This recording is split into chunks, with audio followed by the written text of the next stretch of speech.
Des produits de première qualité, premier choix, marque originale. Baolay manolotra anao ny fampalalam-baovao. Baolay, toujours meilleur. Pour votre construction ou réhabilitation, choisissez Socavitre comme une bonne référence de qualité et de solidité. Ny fampalalam-baovao iarahanao amin'ny Socavitre. Magasin Saint-Jean-Vista Tsaralalàna manolotra anao ny fampalalam-baovao.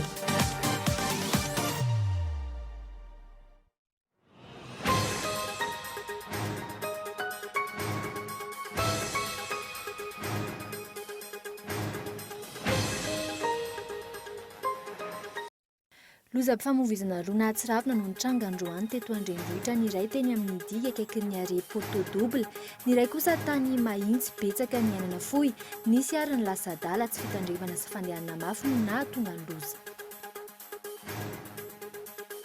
Sony manodidina ny arivo isa no voango ny fokon'olona eo anamotana fokotany, angarangarana manoloana ny fanoherana, ny fanamboarana pilona eny amin'ny toerana ny mety ho fisian'ny aretina teraky ny pilona no antony anoheran'izy ireo izany.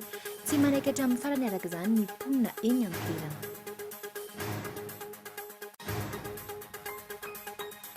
Mila ezaka lehibe ny firenena malagasy amin'ny lafiny rehetra, indrindra eo amin'ny lafiny kolikoly izay mbola manjaka amin'izao fotoana izao. Ankila miteraka olana ho an'ny mpamazy vola ihany koa ny tsy fahamarinan'ny toerana ara-politika eto amin'ny firenena, araka ny fanadihadiana natao tsy mahafapo ny zava-misy eto Madagasikara ankehitriny, araka ny nambara ny masehovo ny vondrona Eoropeanina androany.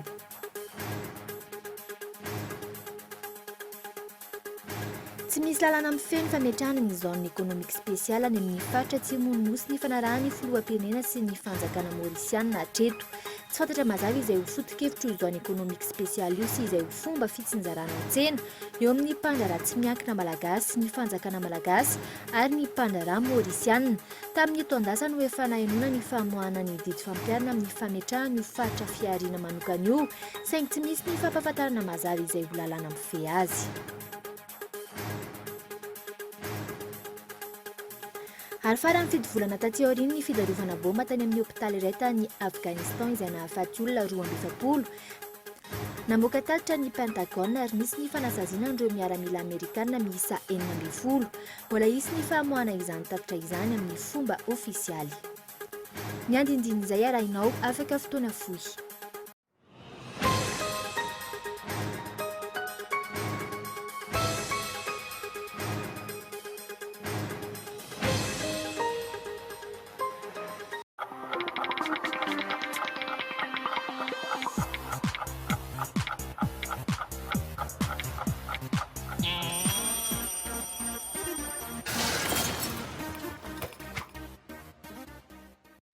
Pour votre construction ou réhabilitation, choisissez Socavitre comme une bonne référence de qualité et de solidité.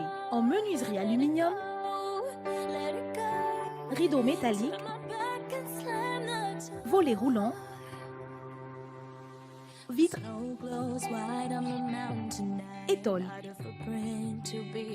Alors, décidez dès maintenant et venez visiter notre showroom 1 de Tapenak, Socavitre, très sincèrement à votre service.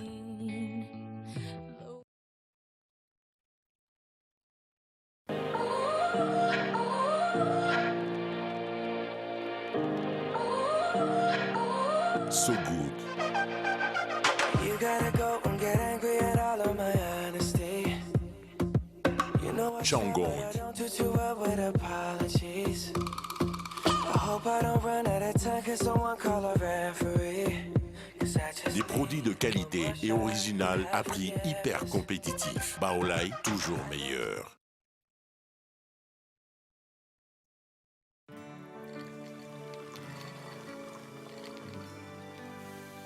No one can stop me when I taste the feeling.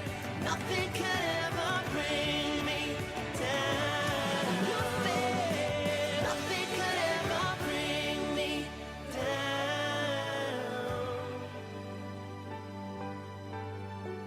Savourer le moment.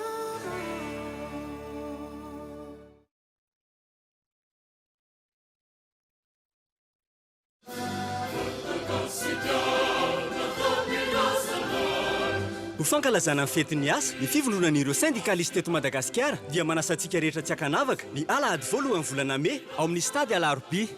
misokatra amin'ny ray ora ny vavahady ny hetsika dia ho afana ny tarika melky Prince tarika Rosy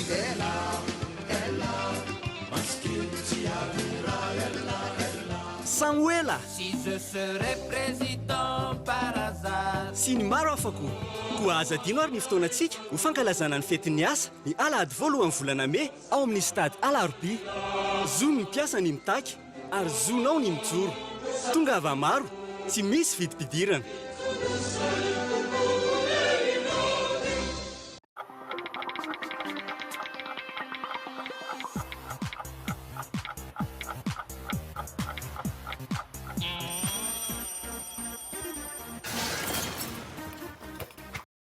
Miaraba tompoko tonga soa tao anatin'ny fotoana ny fampahalalam-baovao ary manasanao ampanajana ety am-boalohany anaraka izany hatramin'ny farany. Fa ny trangana lozam-pifamoivoizana na Atsiravina io maraina io teny amin'ny jig akaiky ny poto double sprinter nanao zotra Ambohidratrimo no nifandona tamin'ny fiara manao zotra Ambohitrimanjaka. Olona enina no voalaza teo fa maty teo ny eo moa izay fahafatesana izay ary tafiakatra 12 ireo namony eny raha ny tatitra vonjy lasa dala tampoka teo ny mpanampy ny mpamilin'ilay zotra Ambohitrimanjaka raha nitsoaka kosa ilay mpamiliny zotra Ambohidratrimo. Arao ny fanadihadina. Ndrava maraina ny lalan'ny jigy Andranoabo akaiky ny are poto double tamin'ny 10 ora maraina rehefa nararoatra ny lalana malalaka sy ny fampisongona dia nifandona ny fiara sprinter mampitohy any Antamena Ambohidratrimo sy ny zotra mampitohy any Ambohitrimanjaka 17 hektara. Raha ny fanazavan'ireo nanatry maso, olona enina ny namony ainy tamin'ny fotoana ny trangany loza, voakasika izany ny mpandeha, ny mpanampy ny mpamiliny ilay zotra Ambohidratrimo sy ny mpamiliny ilay zotra Ambohitrimanjaka. Lasa dala kosa ny mpanampy ny mpamiliny zotra Ambohitrimanjaka raha toka lasa nitsoaka ilay mpamiliny zotra Ambohidratrimo. Ambohitrimanjaka io orina isongona basé zany izy. Ialan'ilay basé izy dia sprinter avy any tany mandeha mafy any zany. Dia stafiala io zany stafisongona ilay Ambohitrimanjaka. Dia niezaka niala tia dia stafiala dia mandeha mafy dia mifaratato. Dia nitao nahatra daholo, blessé daholo. Fa chauffeur zany après une accident zay tonga eto fa tsy hita tsy nitsoaka zany efa tsy maty izy. Teto nisy fahatena telo dia tetsy amin'ny fasika tetsy nisy olona nanarena dia za zany mitondra mofo amin'ny bisikileta dia tsy afaka mananina fa le olona fotsiny teneniko zany le sasany manao mba avonjeo olona manarena tetsy amin'ny fasika tetsy fa mbola mikoropadopaka kely dia mibatainy zareo dia le 4x4 rehefa manao efa fiany zay fa loa izy ho an'ny hafa indray dia bataina le fasika tetsy zany dia le tety mbola teo ry zany tsy afaka nietsika teo fa tiany lohany no miainga dia tsatoka nanao an'izao io zany izay ny zavatra io. Ity fiara ity zao raha fahazahoana anazy avany Ravoangy dia paravany vao maraina dia ry taxi be ana Ambohitrimanjaka ry avy any Ambohitrimaha dia hiakatra fa hoe raha ny fahazahoana sy ny fahanona ny sisiony resaka tamin'ny maraina nisy olona niapita anankitelo dia samy niala izy amin'ny rahalahy dia kanjo nefa ny olona nialana tsy voala ny tômôbilina ny fandona ihany koa. Fitandremana sy fanajana ny lalan'ny fifamoivoizana no tsy ampy raha nambara ny tompon'andraikitry ny UCTS Androany.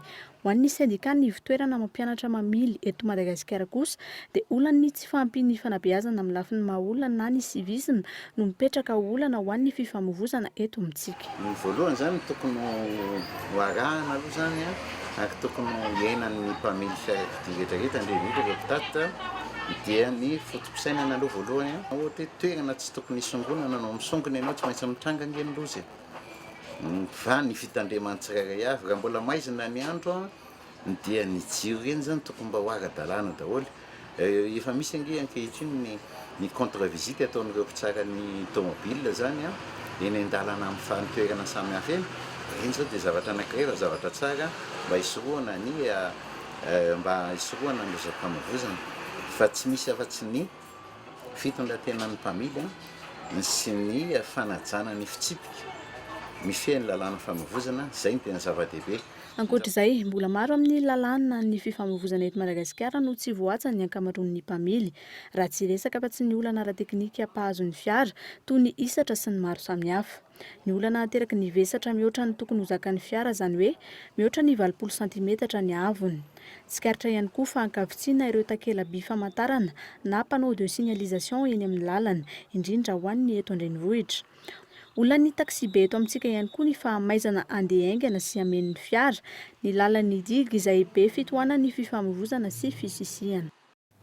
Fa io arivo ihany koa dia naharenesana lozam-pifamoivoizana nitondra mpianatra nitsangatsangana tany Andranovelona teny amin'ny faritry Mahitsy. Efatra hatreto raha ny vaovao iray ireo namony ainy ankoatra ny mpamily sy ny mpanampy azy. Maro ihany koa no naratra. Izahay eto amin'ny Cool TV FM dia mirary fiononana feno ho an'ireo manamanjo. Fa lafy ny vaovao hafa kosa indray, 20 andro latsaka sisa no fepitaona ahafahan'ireo solombavambahoaka avy any amin'ny faritra mipetraka amin'ny centre d'accueil ao Tsimbazaza.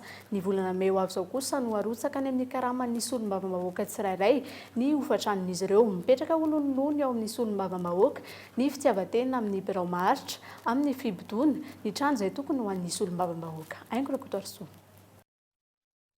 Afaka 10 andro tsy maintsy miala ao amin'ny centre d'accueil misy azy ireo solombavambahoaka avy amin'ny faritra mipetraka ao Tsimbazaza. Ato anatin'ny fivoriana ara-potoana ny anteny mera-pirenena no anamboarana sy hanatsarana ny ivitoerana hipetrahan'ny solombavambahoaka. Centre d'accueil mahazaka solombavambahoaka manodidina ny 70 mahery. Noho izany, alefany amin'ny karaman'ny solombavambahoaka ny hofatrano sahazazy amin'ny ity fivoriana voalohany ity. Aorian'izay, ny solombavambahoaka no mitady izay toerana hipetrahany mandra-pahavita ny centre d'accueil. Raha nitsidika ny sasany tamin'ireo efitra hipetrahan'ny solombavambahoaka izay androany herinandro mialohan'ny fivoriana. Toy izao ny zava-nisy: efitra tsy misy toeram-pivoahana sy toeram-pidiovana, tsy ampy fitaovana, ny sasany amin'ny varavarana no tsy misy hidiny intsony. Iraisan'ny toerana fandrahoana sakafo ho an'ny solombavambahoaka mipetraka ao amin'ity trano ity, tsy misy toerana fanariana fako, maloto, tsetsina ny fivoahan'ny rano, miepaka ny rindrina, tsy misy manadio. Ho an'ny efitra sasany, solombavambahoaka roa no indray mipetraka ao amin'ny efitra iray. Na ny tranon'ny mpianatra azy mbola azo lazaina hoe mifanaraka amin'ny tontolo misy azy noho ity zava-misy iainan'ny solombavambahoaka ity.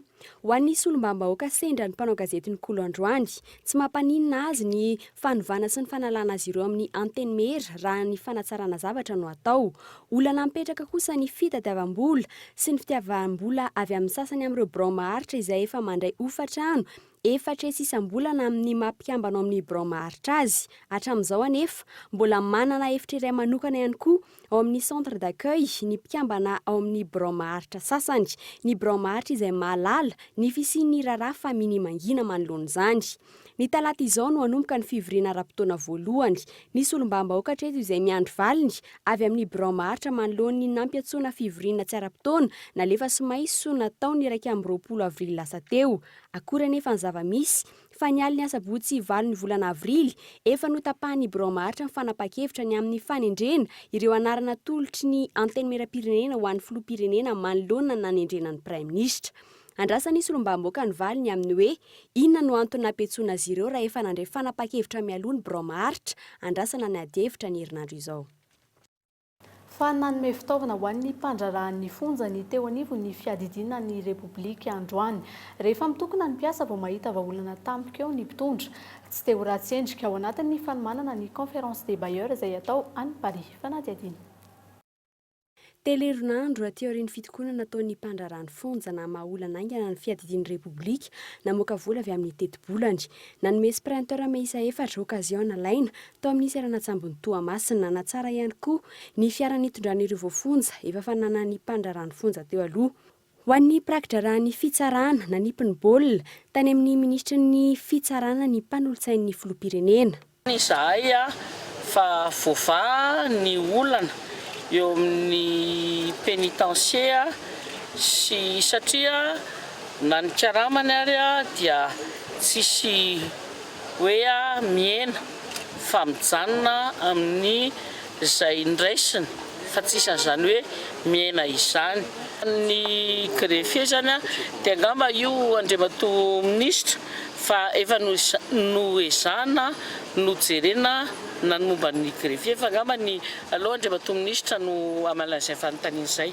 ampany amin'ny fangatahany mpandrarany fonja reto fiara dimy reto raha 20 no nangatahany ho an'ny mpandrarany fonja manerana ny nosy. Ny alatsanainy izao no hiatrika fivoriam-be tsara-potoana ny mpandrarany fonja sy ny prakitra rany fitsarana maritana ny mety toy ny hetsika. Ny an'ny prakitra rany fitsarana ambara fa efa vita sinoa ilay fangatana fa miandry ny fankatoavana izany eo anivon'ny filakevitry ny governemanta ny talata izao. Mbola nanamafy anefa hatreto ireto farany fa tsy anaiky ny fampanantenana natao fa mitaky vokatra azo tsapahitanana. Araka ny fampitam-baovao voaray, tao anatin'ny fivoriana tsara-potoana teo amin'ny mpiambana eo anivon'ny governemanta ao Maly teny Avoloha, nampitandrina ny ministra tsirairay ny filoham-pirenena mba handray fepetra haingana ampiatoana ny fitokonana samihafa misy amin'izao fotoana izao. Raha tsy mba ny fitokonana, isy ny fanapa-kevitra ho raisina amin'ilay ministra. Voakasika ny fitokonana voalohany ny ministra ny fitsarana. Raha ny hoe nisy an'ilay réunion spéciale ina marina tena antony réunion spéciale tao anivon'ny governemanta ao Maly alina io. Réunion spéciale tsy haiko maha spécial azy aloha fa de réunion io zany ny filazana hoe situation ny ohatrany hoe fijerena ny économie zany hoe tatitra zany mikasika an'io ka tsy hitako loatra hoe inona maha spécial azy. Zarainy zay zany clé USB 890 page hoe zao situation antsika, zao zava-misy, zao perspective d'avenir ho avy, de raha ndresahana teo de hoe tsisy tokony atahorantsika mihitsy fa perspective d'avenir tsara be mihitsy miandry antsika zany raha leo. Fitokonana etsy fitokonana iroa fidinana an-dalambe ataon'ny mponina toy ny tetsy manakambahiny tsy mahatoky ny fitondrana intsony fitakiana manoloan'ny olona ny fahatapahan-jiro ny faratsy ny lalana tsy fisian'ny fahavononana sy finiavana politika amin'ny olana no antony mahatonga izany satria lasa mpamono afo sisa ny mpitondra fanomany ilay conférence des bailleurs no mamaika ny mpitondra ka hitadiavany vahaolana aingana ampiatoana ny fitokonana etseroa fa tsy haman'ny olana avy any amin'ny fakany. Rehefa nipetraka moa izay olona ny mpandrarany fonja izay dia tsy ny ministera ny fitsarana no nandena amin'ny olana fa nisy mihitsy ny fidinana ifotony nataony fiadidiana ny repoblika fa lafim-baovao hafa kosa indray dia mifanipa-kevitra ny mpikambana ao anatin'ny governemanta mahafaly amin'izao fotoana izao indrindra mahakasika ny raharaha Air Madagascar. Tsy mitovy ary mifanohitra ny teny izay ataon'ny mpitondra ka tsy misy ny filaminana ao anatin'izay governemanta vaovao izay raha antsika ny fanadiadiana. Na ny praiminisitra na ministra dia maneho sahady ny tsy fitovian'ny fomba fijery ny raharaham-pirenena sy ny lalana izorana. Tsy mitovy ny fomba fijery saingy ilaina kosa ny fitoviana eo amin'ny fomba fiasa mba ampilamina ny fiainam-pirenena.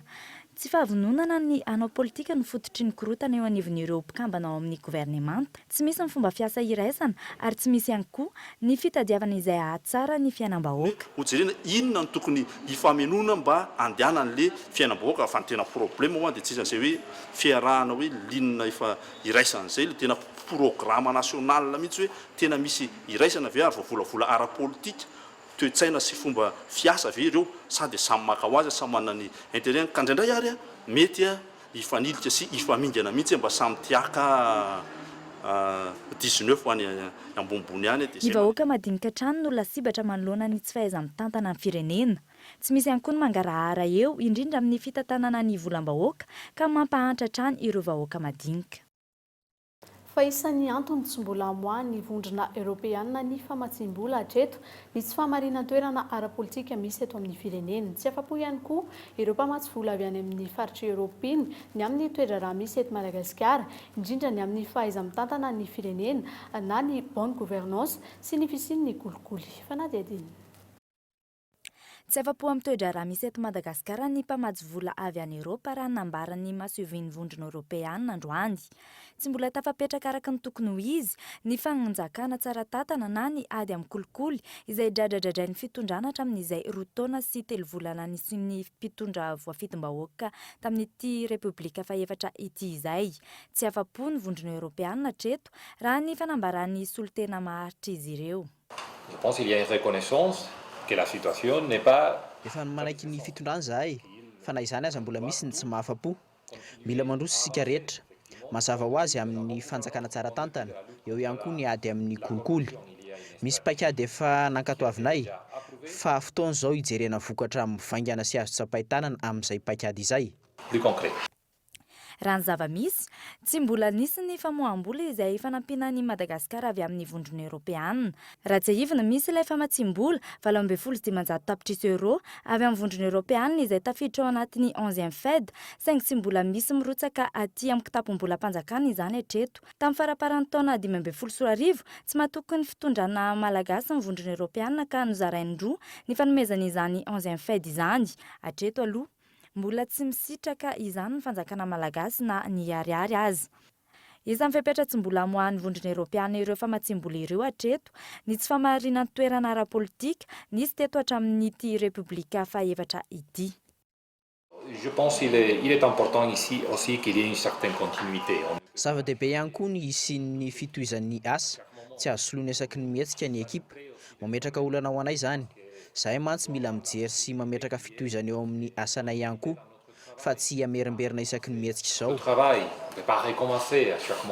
Raha eo amin'ny sehatra iraisam-pirenena, mbola ratsy ny toeran'ny Madagasikara amin'ny fatokisan'ny mpamatsy vola. Raha ny fanadihadianan'ny banky iraisam-pirenena, 10% amin'ireo firenena 7% amin'ny resaka fanjakana tsara tantana i Madagasikara amin'izao fotoana izao.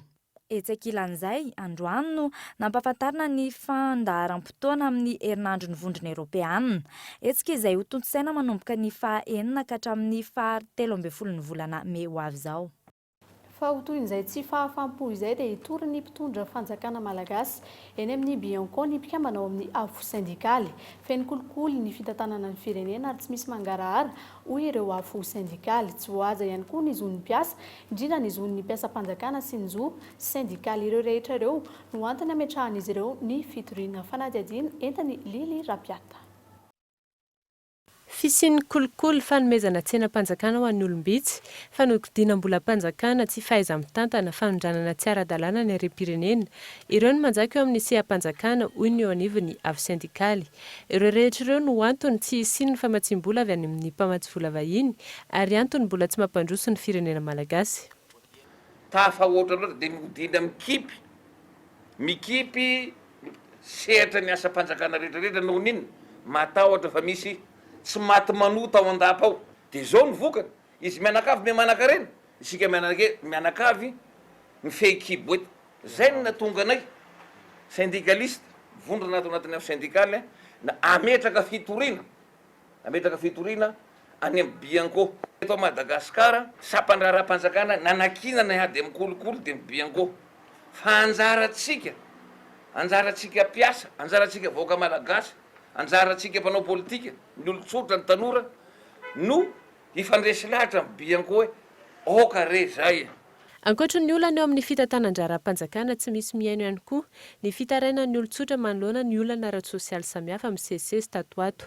Ery famoretana no asetry ny mponina na ny sindika samihafa manao ny fitarainany ho iatrany eo anivon'ny afo sindikaly. Itsika rehetra samy malala fa raha misy fangatahana ataon'ny mpiasa-panjakana eto na ny mpanjifa zany na ny mpiasa-panjakana zany, tsy ny ray aman-dreny na ny ministra na ny filohan'ny repoblika na ny premier ministre ny tonga aloha amaly zany fangatahany vahoaka zany fa ny emo raiky zay atao biby masiaka fandrahonana ny mpiasa-panjakana. Hitondra hetsika miavaka ihany koa ny sindika samihafa manerana ny nosy ny alahady ho avy izao, anamariana ny andro natokana ho an'ny fetin'ny asa, anehoana ny teritery sy ny tsindry mahazo ny mpiasa-panjakana malagasy. Betsaka ihany moa ireo izay efa nitory ny fitondram-panjakana saingy tsy mbola nahita boka ny mahafapo hatramin'izao fotoana izao. Mahakasika izay indrindra dia manambahiny ny sampana fampahalalam-baovao amin'ity hariva ity dia Andriamatoa Rasolo Mandimby Mahefa avy ao amin'ny afo sindikaly miarabanao tonga soa eto amin'ny plateau ny Koly TV. Ya dia miarahaba koa ny mpijery rehetra izay manaraka ny vaovao dia miarahaba nareo ato amin'ny Koly TV. Inona ilay zavatra hitranga amin'ny alahady ho avy izao, inona no anton'izay? Ny zavatra hitranga moa zany dia toy ny 1er Mai izay fety maneran-tany ho an'ny asa, dia izy ny fanasana ny mpiara-miasa rehetra, ny mpiasa rehetra, ny mpiasa-panjakana, ny mpiasa privé, ny mpivarotra, ny sisa izay manana anton'asa rehetra. Anisan'izany ihany koa ny mpanakanto izay mandray anjara mavitrika amin'ity vanim-potoana anankiray ity, izay no mampiavaka azy zany. Dia misy ny fanehoana fiarah-mientana eo amin'ireo samy sindika zay zany no zavatra hitranga amin'io andro alahady io a amin'ity indray mitoraka ity a ho atao eny amin'ny kianjana Alarobia izy io. Isan'izay fiovaovantoerana zay re hoe tany Ambojatovo any Mahamasina zay no azy dia nanahoana ihany ny farany? Mba mahatsapa ihany koa nge ny fitondram-panjakana hoe mety hoan'ny satria natokana ho an'ny ankizy moa ny kianjana Ambojatovo dia mieritreritra angamba fanjakana hoe mba ho atokana ho an'ny olon-dehibe ny eny amin'ny kianjana Alarobia dia eny no anaovana anazy. Fety moa le atao eo dia zay mazava ho azy fa misy fanentanana rakira zay fahitantsika amin'ny publicité eny moa izy io. Dikan'izany a tsy ny mpiasa irery akory no nasaina ho avy eo fa tsy maintsy ho avy eo ihany koa no vady amanjanaky ny mpiasa. Vady amanjanaky ny mpiasa moa hieny ny hira zay mahaliana azy, ny mpiasa ihany kosa hieny ireo kabary fanentanana isan-karazany sy fandimbiasana mandritra ny vaninandro io. Ina le hafatra tiana ampita ao anatin'le kabary isan-karazany?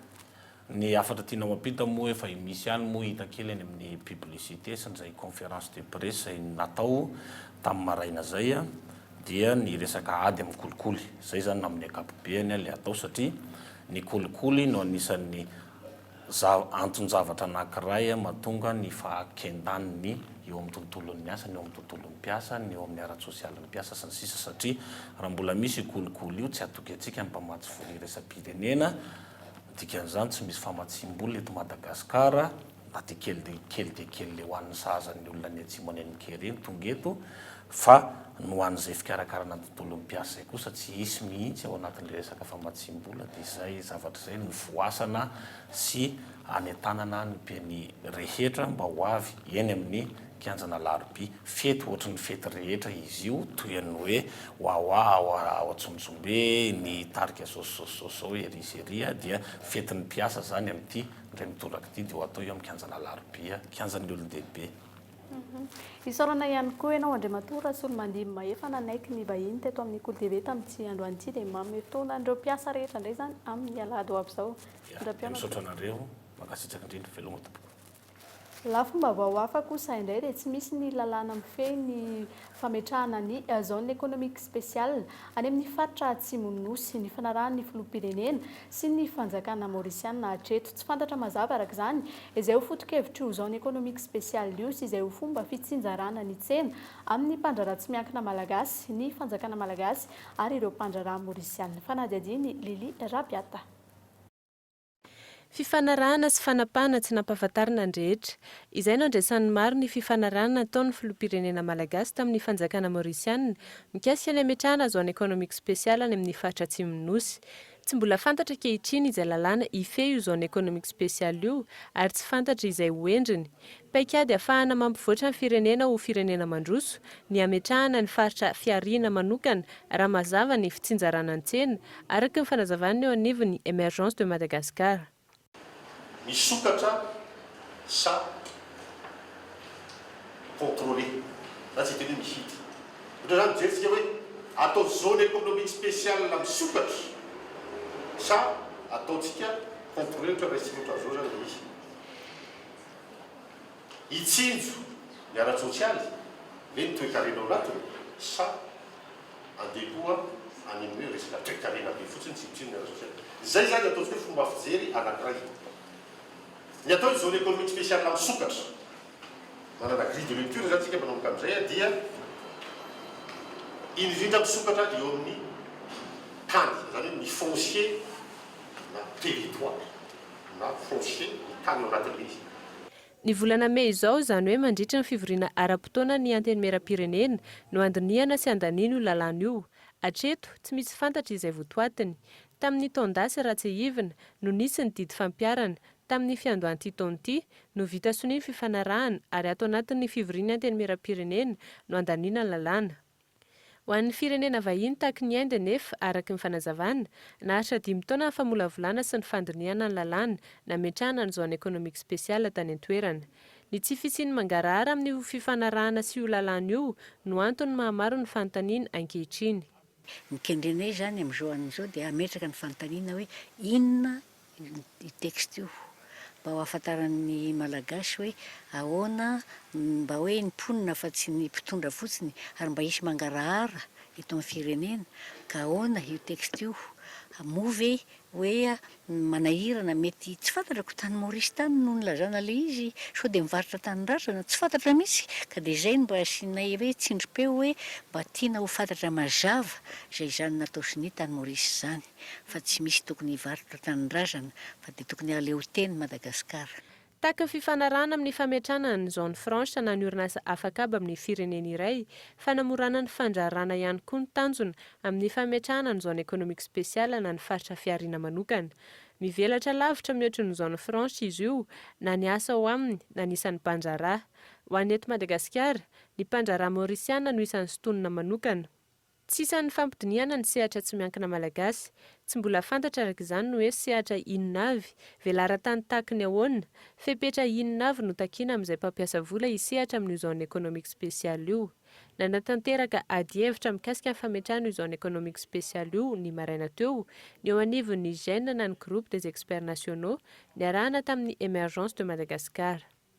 Raha ny fantatra dia velara-tany mitovitovy amin'ny velara-tanin'ny Maorisy no omena azy ao anatin'io fifanarahana io, fa hitondra vokatsoan'iza moa ny fametrahana izany zone économique spéciale izany. Lafim-baovao mbola eo amin'ny sehatra ny toe-karena hatrany, tsy mbola fantatry ny ministry ny fitsarana ny antota taratasy rehetra sy didim-pitsarana mikasika ny piasan'ny Air Madagascar 4 izay tsy mbola tafaverina amin'ny asany ankehitriny. Ny ministry ny fitsarana no nolazain'ny Prime Ministre fa tokony handray andraikitra amin'ny raharaha io ny antso nataon'ny mpiasa fampiarana ny didim-pitsarana sisa no andrasana araka ny fanazavan'ireto mpiasa ireto hatrany, saingy mbola miandry ny fandiniana sy ny dingana ara-pitsarana ny fanatanterahana izany raha ny fanazavana nentin'ny tale jeneraly ny orinasa Air Madagascar tamin'ny gazety mpivoaka isan'andro iray arahantsika ny fanampanazavana mahakasika izay.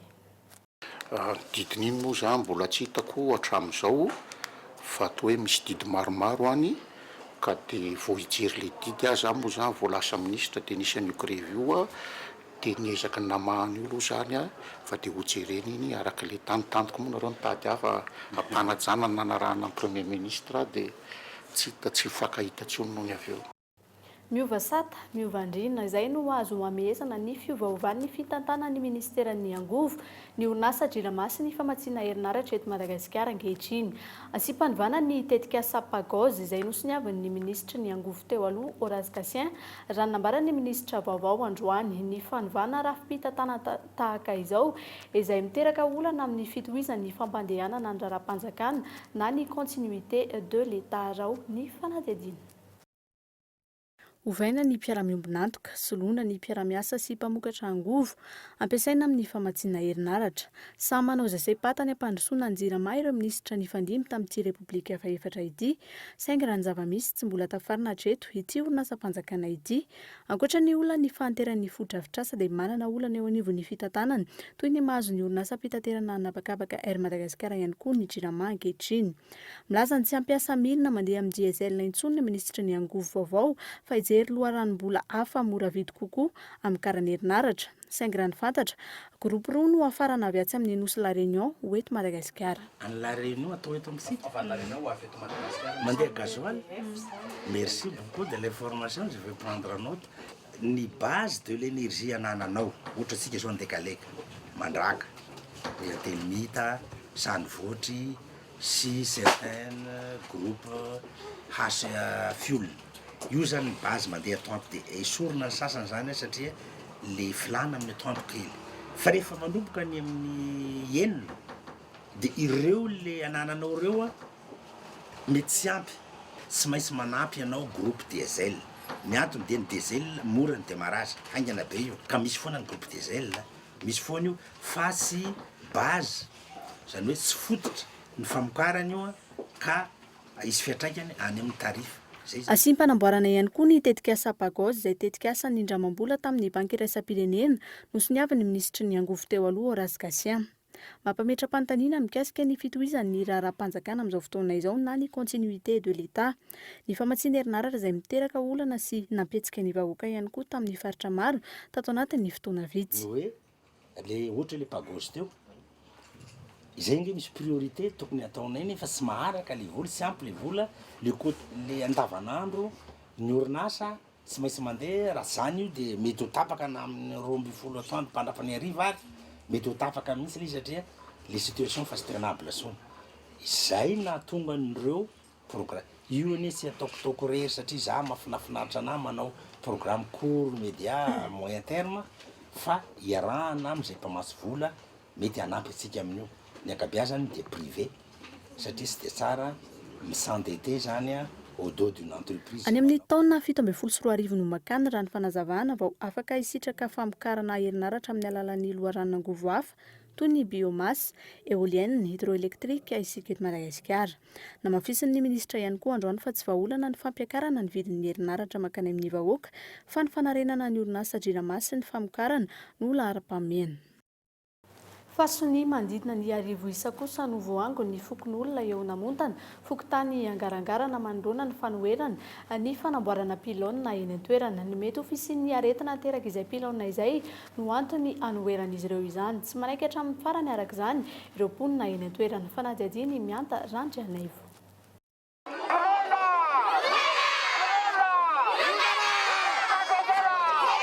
Sony Maherin'ny Arivo no voangon'ny mponina tsy namontana fokotany angarangarana manoloana ny fanoherana ny fananganana pilona eo an-toerana.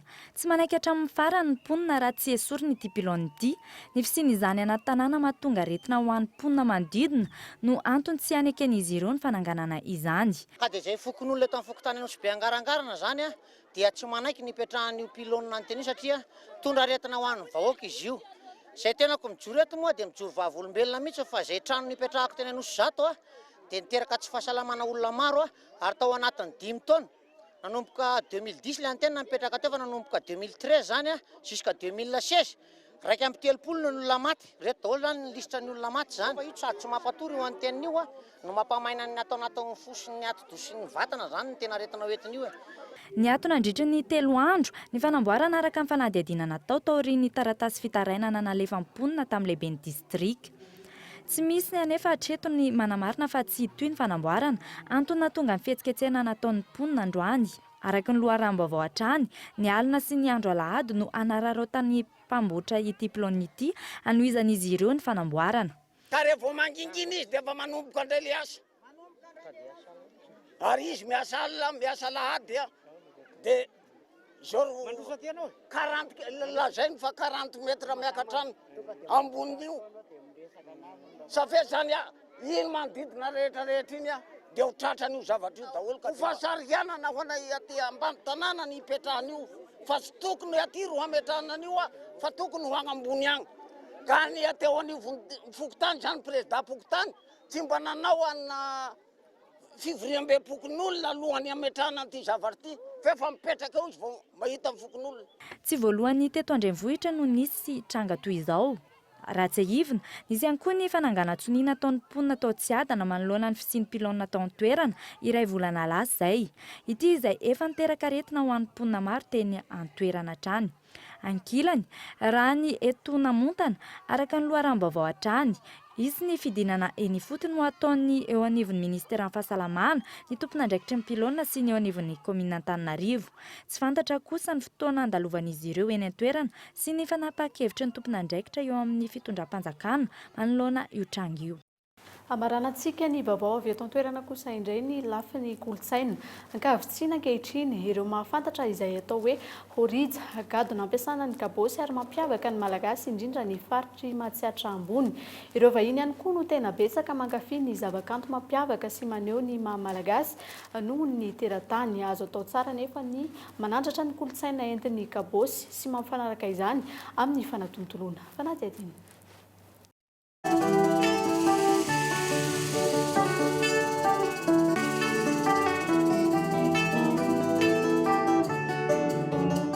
Ankehitriny ny fahafantarana sy fankafizana ny zava-maneno mampiavaka ny malagasy indrindra ny kabosy. Miamazo lakatra any ihany koa ny kolontsaina vahiny izay entiny fampandrosoana. Ny vahiny tonga mizahatany no betsaka mirona sy te hafantatra kokoa ny kolontsaina malagasy noho isika tompon-tany. Ka rehefa indrano na alainy tahaka izay vao be mpankafy. Manomboka miavely le maha malagasy mihitsy zany. efa tsy fanomezantsena io satria ny mozika mivoatra be dia be zao ny karazana mozika amin'izao fotoana zao a fa kosa mamalagasy iny tsy tokony harina tsy tokony harina zany le fitaovantsika indrindra zava-manenontsika indrindra ny kolontsaintsika malagasy vitsivitsy zao ny olona mahafantatry zany hoe kabosy zany na zany hoe jejo vatavo zany zavatra tena origine antsika malagasy zany fototsika malagasy tany ny tena fa ny an'olo tsy omeny. Azo atao anefa ny manasongadina ny gadona malagasy toy ny horiza betsileo sy ny zava-maneno vita malagasy ary mampiaraka izany amin'ireo zava-maneno avy any ivelany. Izany hoe tsy manary ny kolontsaina malagasy fonosony kabosy manoloana ny fanatontoloana.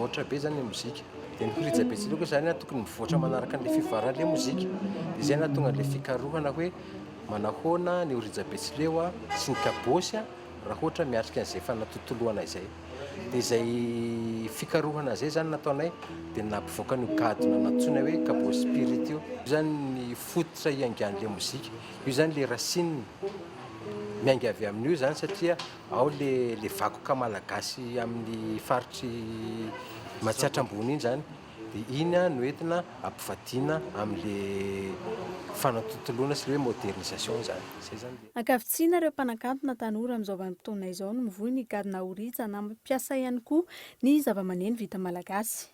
Ny fitantarana ny zava-misy eny anivon'ny fiarahamonina na ny firenena anatin'ny vanim-potoana iray no mampiavaka ny votoatin'ny horiza.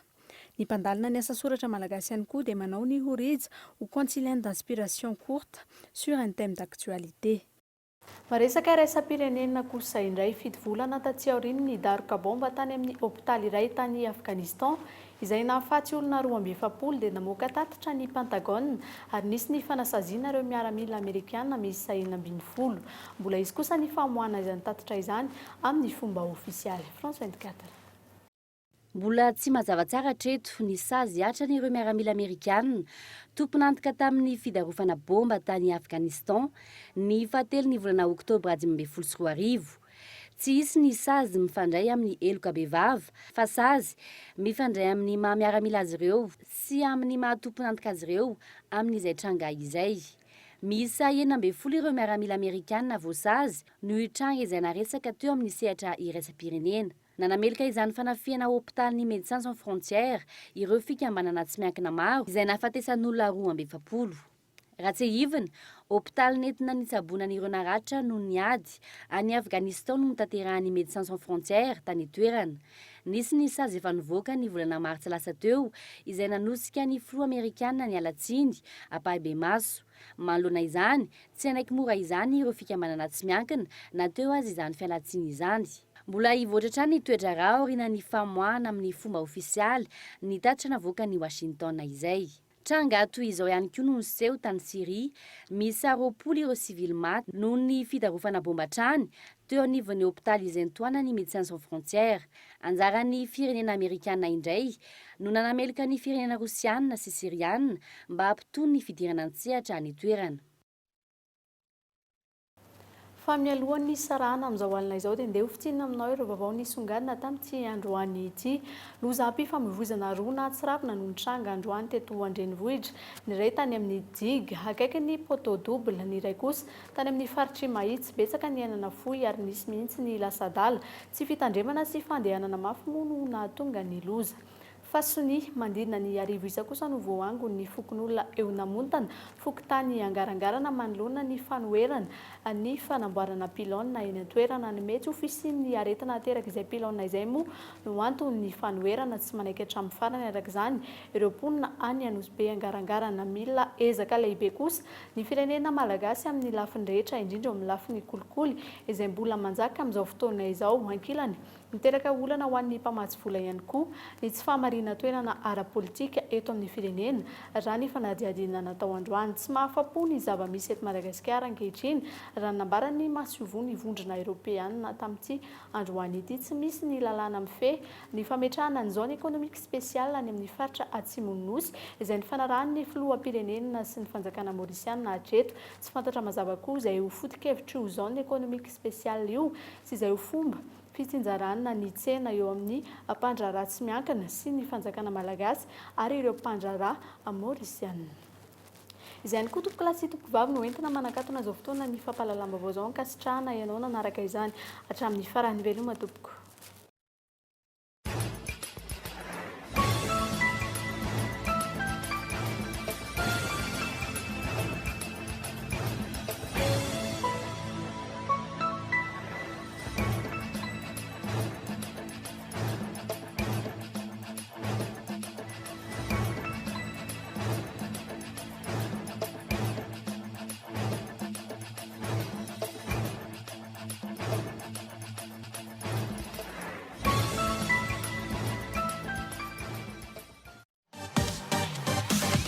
Magasin Saint-Georges Vista tsara lalàna nanolotra anao teo ny vaovao. Pour votre construction ou réhabilitation, choisissez Socavitre comme une bonne référence de qualité et de solidité. Ny fampahalalam-baovao ny arahanao tamin'ny Socavitre. Des produits de première qualité, premier choix, marque originale. Baolay nanolotra anao teo ny fampahalalam-baovao. Baolay, toujours meilleur.